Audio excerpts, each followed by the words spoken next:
Métier d'avenir, manuel. Domaine d'avenir, cérébral.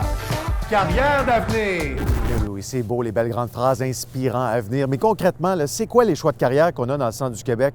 Aujourd'hui, je vais vous montrer les vraies affaires avec du vrai monde à Drummondville, plus précisément chez Soprema, en mode découverte du domaine de l'électromécanique. Ça, c'est le meilleur des trois mondes, là. Électricité, électronique et mécanique. Comptez sur moi pour vous parler de ce métier-là et de fouiller de fond en comble ce qu'il y a à faire. Un métier en forte demande en plus, ici au centre du Québec, afin de vous faire un grand déclic.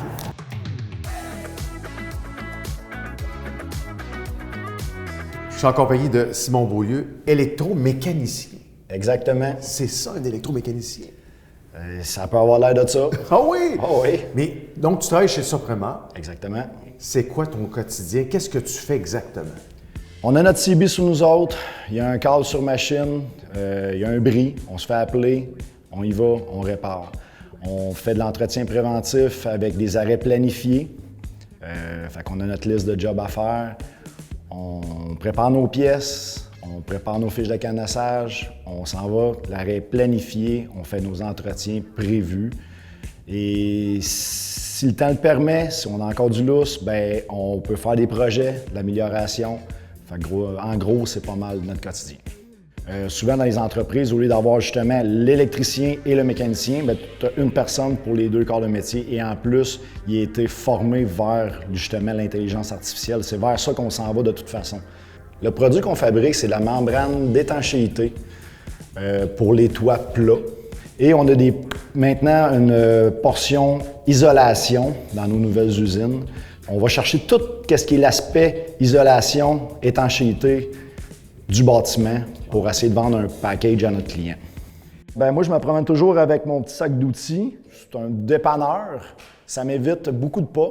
Mais ça, c'est une fraction de tout l'équipement. Ah oui, c'est une très légère fraction. Chose principale, cadenas, parce que dès qu'on fait une intervention, très important de se cadenasser. C'est notre sécurité avant tout.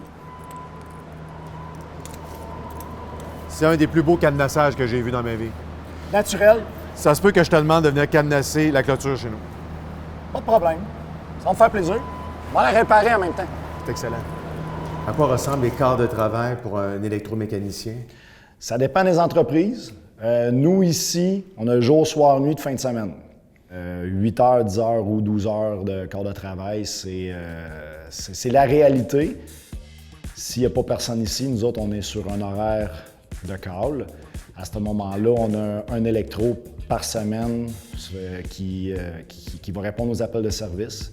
Fait qu'on se fait appeler au milieu de la nuit, puis on s'habille, puis on s'en vient. Ça arrive occasionnellement.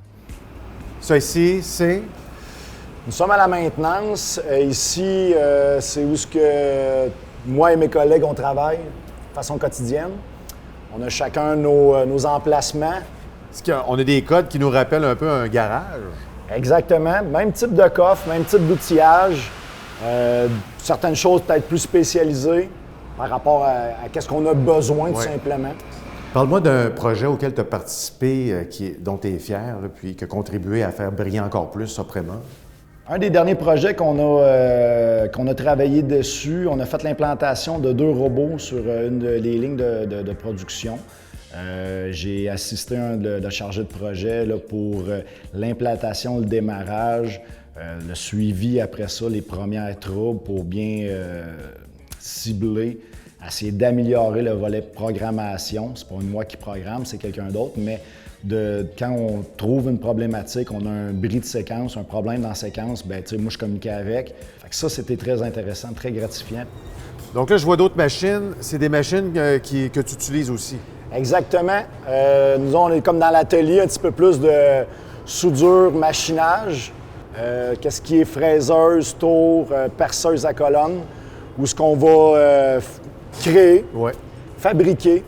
Dans ta job, qui tu côtoies au quotidien? Est-ce qu'il y a d'autres corps de métier ou il y a d'autres professions avec lesquelles là, tu travailles? Moi, personnellement, je travaille beaucoup avec des ingénieurs. On va travailler beaucoup avec d'autres corps de métier quand on fait, mettons, un projet, ce qui est soudeur, tuyauteur, les électriciens, des plombiers. Fait qu'on va côtoyer beaucoup de monde. Moi, étant quelqu'un d'observateur, ça m'aide dans mon travail après ça quotidien. Je regarde les gens, comment ils travaillent, pour l'amener dans mon travail à moi par après. Pour en savoir davantage sur le passionnant métier d'électromécanicien, rendez-vous sur granddéclic.ca. Oui, Simon? Bon, alors comme je te disais, j'aimerais ça que tu m'inventes une espèce de courroie là, qui fera en sorte que la poubelle se rend toute seule au chemin. Oui, c'est ça.